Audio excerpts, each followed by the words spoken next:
Jane, what more can you tell us about the Salomon Brothers building and its collapse? As you can see behind me, the Trade Center appears to be still burning. We see these huge clouds of smoke and ash, and we know that behind that there's an empty piece of what was a very familiar New York skyline, a symbol of the financial prosperity of this city, but completely disappeared now. I want to tell you that we are getting word from New York right now that another building has collapsed. I understand that this is a 47-story building. Do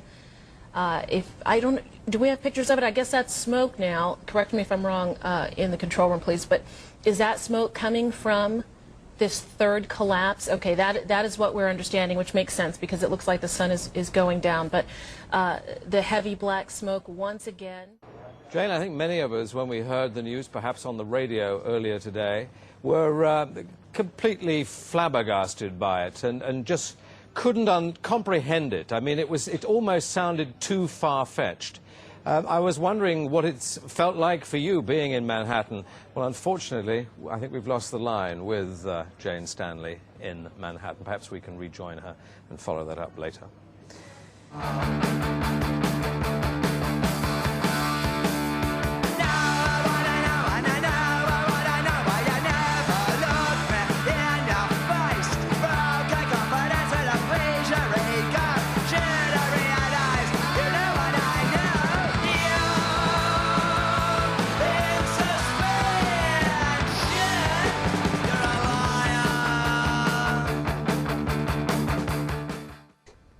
They create a situation where if you tell the truth, you're considered a lunatic.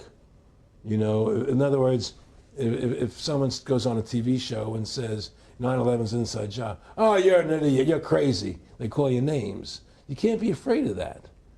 Let us never tolerate outrageous conspiracy theories concerning the attacks of September the 11th. Malicious lies that attempt to shift the blame away from the terrorists themselves, away from the guilty. Conspiracy theories. Conspiracy theories. Conspiracy theories.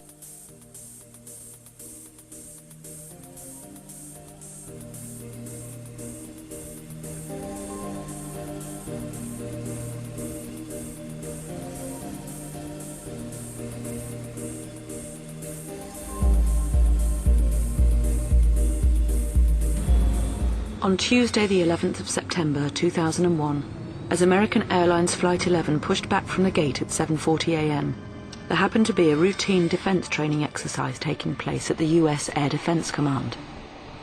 So when the first reports for possible hijack came through from civilian air traffic control, 57 minutes later, some of the military thought the reports were part of the exercise. We have a problem here. We have a hijacked aircraft headed towards New York. And we need you guys to scramble some F-16s or something up there. What? Is this real world or exercise? No, it's not an exercise from the past. But in the confusion, it was a further 9 minutes before interceptors were scrambled.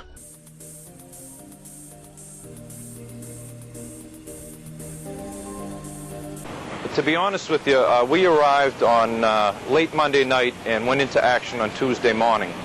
And not until today did we get a full opportunity to work the entire site other than the spot at Church and Day to which we were deployed. But to be honest with you, we arrived on late Monday night and went into action on Tuesday morning. But to be honest with you, we arrived on late Monday night and went into action on Tuesday morning.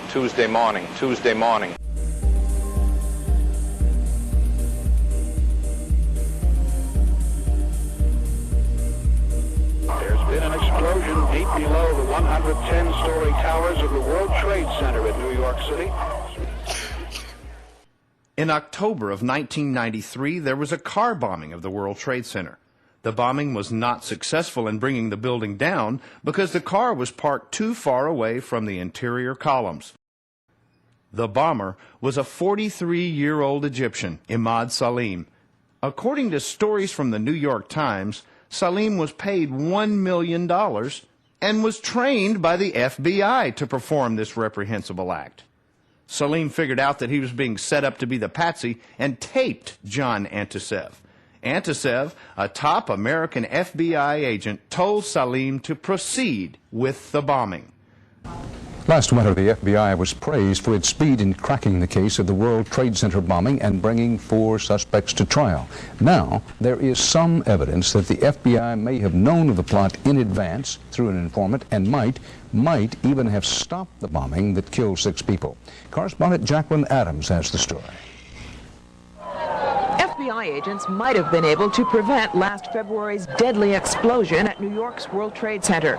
They discussed secretly substituting harmless powder for the explosives, but they didn't, according to the FBI's own informant, Imad Salem. Unbeknownst to the FBI at the time, Salem recorded many of his conversations with his handlers. I'm holding 903 pages of draft transcripts.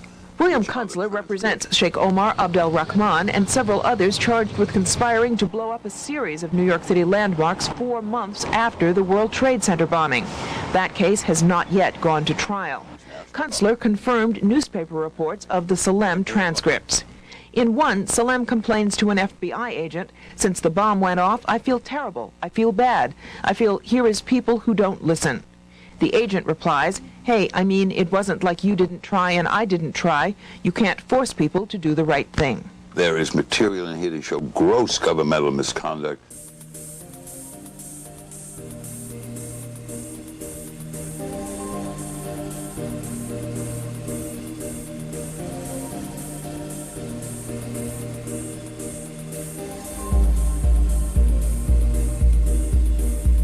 The thing that concerns me is that what are we doing for the thousands of men and women actually who are in London working? And I say that because at 9:30 this morning we were actually running an exercise for over a company of 1,000 people in London based on simultaneous bombs going off precisely at the railway stations that happened this morning. So I still have the hairs on the back of my neck standing upright. To get this quite straight, you were running an exercise to see how you would cope with this, and it happened while you were running the exercise? Precisely. And it was about 9:30 this morning. We planned this for a company, and for obvious reasons I don't want to reveal their name, but if they're listening they'll know it. We had a room full of crisis managers for the first time they met. And so within 5 minutes we made a pretty rapid decision, this is the real one. And so we went through the correct drills of activating crisis management procedures to jump from slow time to quick time thinking. Today we were running an exercise for a company, bearing in mind I'm now in the private sector, and we sat everybody down in the city, 1,000 people involved in the whole organisation, but the crisis team. And the most peculiar thing was we based our scenario on the simultaneous attacks on the Underground and mainline station. So we had to suddenly switch an exercise from fictional to real. And one of the first things is, get that bureau number. When you have a list of people missing, tell them. And it took a long time. Just to get this right, you were actually working today on an exercise that envisioned virtually this scenario. If London can survive the Blitz, it can survive 4 miserable bombers like this. Not saying there are 4 bombers, not saying there are 4 bombers, not saying there are 4 bombers, 4 miserable events like this.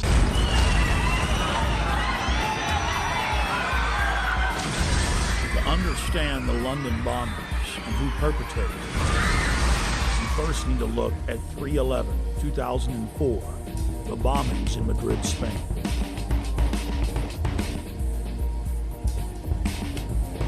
Years after the blast that rocked trains in the city of Madrid, Spain, the government admits that Al-Qaeda had no connection to the attacks. Every one of the supposed bombers had intimate links to the Spanish security services, including the head of their bomb squad. The alleged leader of the bombers, who reportedly gave dynamite to the terrorists, was connected to the Madrid bomb squad. And we see the exact same earmarks, the same MO in the London bombings that we witnessed in Madrid. Tony Blair in England, he was ready to go out. The people didn't want him. The lies that he told about weapons of mass destruction. The public were ready to have a mass demonstration and maybe even riots in the streets over the new ID card that they've been told they're going to get. And lo and behold, right on cue, the so-called mysterious bombers bombed London, which put Tony Blair back up there on the grandstand. "Oh, I'm here to protect you. We're doing all we can." It's these nasty Muslims that did this. And it happened right on cue. You couldn't get better terrorists as friends